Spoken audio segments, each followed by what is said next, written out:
Alléluia, gloire à Jésus, que le nom du Seigneur soit béni, que le nom du Seigneur soit élevé, soit célébré et magnifié dans le nom puissant de Jésus-Christ.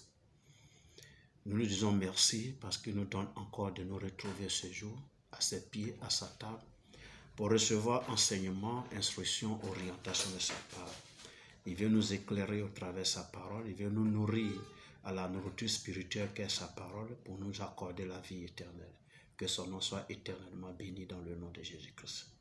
Nous demandons de nous aider à comprendre sa parole en ce jour et que lorsque nous venons à ses pieds, qu'il nous instruise, qu'il nous donne le meilleur de lui afin de faire de nous des personnes meilleures au nom de Jésus.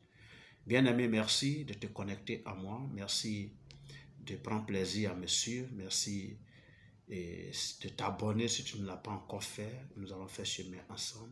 Dieu est vainqueur, Dieu est victorieux, Dieu est tout-puissant et Dieu nous aime parce qu'il veut nous sauver et c'est ce que nous propageons sur cette chaîne.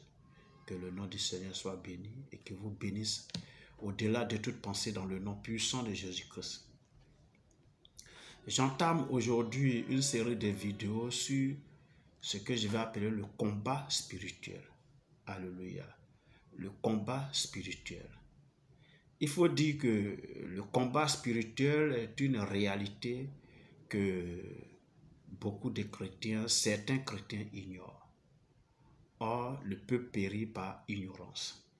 Et le Seigneur me donne de pouvoir en parler et d'apporter véritablement un enseignement là-dessus pour éclairer la lanterne et sortir tout cela qui ignore l'existence du combat spirituel, à le considérer et à pouvoir y entrer dans ce combat-là pour gagner beaucoup de victoires dans le nom de Jésus-Christ.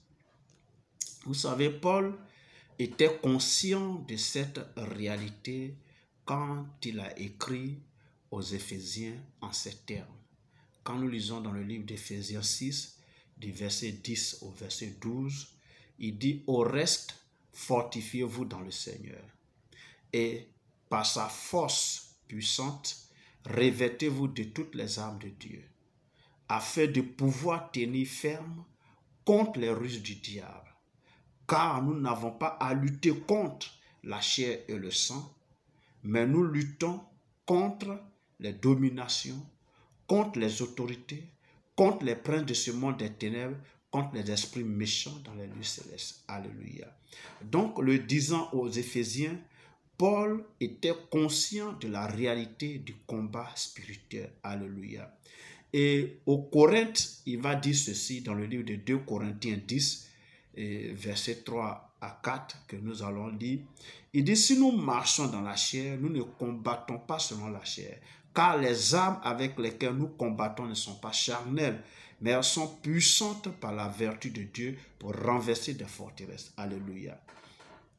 Donc, par ces écrits de Paul-là, il nous montre clairement l'existence du combat spirituel et les chrétiens devraient comprendre, les chrétiens devraient accepter cela, que depuis le jour où ils ont accepté Christ dans leur vie et qu'ils l'ont reçu comme Seigneur et Sauveur personnel de leur vie, depuis ce jour-là, ils sont donc entrés dans un combat spirituel. Ils sont donc engagés dans ce combat spirituel.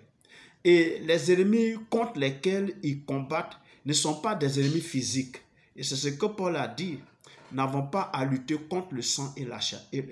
Contre le sang et la chair. Alléluia. Nous ne luttons pas contre des ennemis physiques, mais nous luttons contre des ennemis spirituels. Et les armes que le Seigneur nous donne d'utiliser sont des armes spirituelles. Alléluia. Donc, voici un peu introduit cette série de vidéos sur le combat spirituel. Alléluia.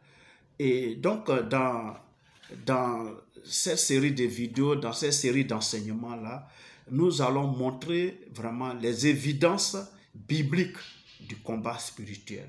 Alléluia. Que ce soit dans l'Ancien Testament comme dans le Nouveau Testament. Nous allons parler même des ennemis du chrétien parce qu'il faut connaître tes ennemis. Alléluia. Il faut connaître tes ennemis, qui ils sont, où ils sont il faut pouvoir les connaître, les identifier. Et deuxièmement, quelles sont les armes et les stratégies qu'ils utilisent, ces ennemis-là, pour nous combattre. Et puis nous également, en tant qu'enfants de Dieu, quelles sont les armes et les stratégies que le Seigneur nous donne.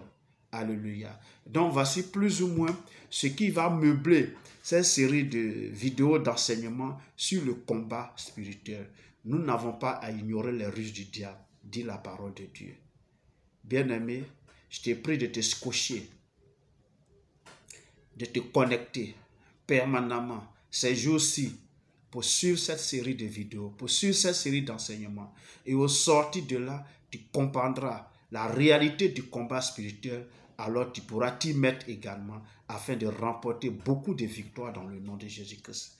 Je prie que le Seigneur nous donne qu'au cours de cette série de vidéos, au cours de cette série d'enseignements, de recevoir le meilleur de lui, qui m'utilise comme un instrument, un canal pour t'apporter cet enseignement, pour t'apporter cette lumière, qu'elle jaillisse dans ta vie et que désormais tu sois prompt à mener ce combat dans le nom de Jésus-Christ.